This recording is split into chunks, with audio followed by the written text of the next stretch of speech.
Okay.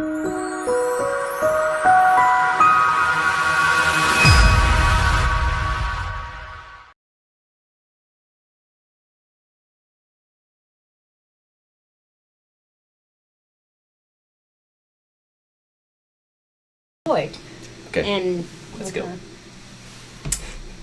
Hey, Dr. Lindsey and Wendy here. We're going to take you through another guy that's about my age. He's actually 1 year older than me, and he's a very public person, and so we can't show his face or anything.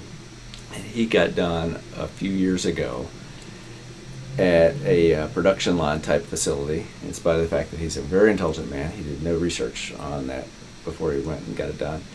And he came in, and this is what we drew the morning of the surgery. And if you just look in that recipient area, I mean, there's hardly any hair there. You know? I know. It's nothing.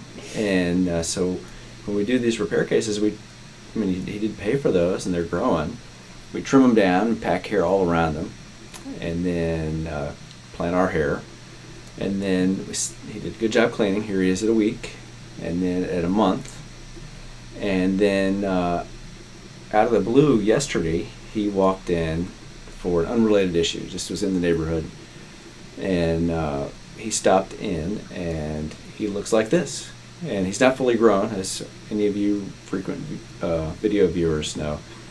On your first case, it takes about 13 months to get the average result, and on a redo case, it takes 15 to 18 months. So he's at 9 months minus 1 day out from when we worked on him. He's already really excited. Yeah, he is. Yeah. What's the percentage you think he has grown?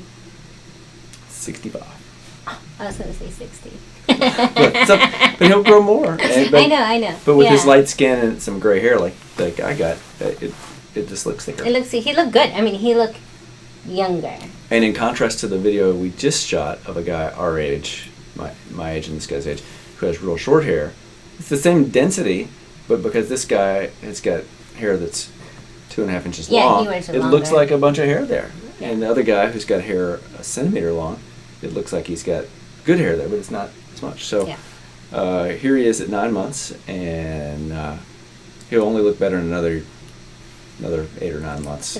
Yeah. Hopefully he'll stop by and we'll see him again. Yeah. And do you have anything to add, woman? Yes. Well, like this patient, we get, 10 to 15% of those patients that had strips done before and about your age, and that they have important jobs and they don't want to be shaved. Right. We had one last Monday. We had two. We had two in a row. In fact, a guy my age, a very important public figure, who came with his mother, and once the guy fell asleep, the mother goes, "How do you do that? Just shave his head." But we didn't. She's like, "I understand why you say to cut his hair short." Because she saw the difference. And then she came the next day, we showed her somebody that it was the same case as her son, but we shaved him. He allowed us to shave it. Yeah. And so for this guys, they say, "You're gonna shave all my hair?" But it's probably 100 hairs. Exactly. And that's the thing we tried to convince him. It's like it will there's not much hair there. Right. When you come in like that, everyone knows that you're bald there. I mean, you're only fooling yourself. Everybody but you know that you're bald there. And so why not trim those 100 hairs so that you can get a good job? Because we all know at week 4, when our hairs shed, even if we don't trim those hairs are going to shed too because of shock loss. And at week 8, those hairs will come back, and at week 20, the new hairs will start to grow. Yeah, and I think I think it's hard for them to grasp that. Yeah.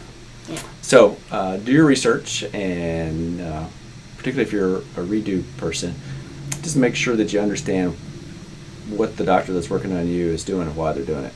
And if we can help you, please give us a call. Thanks.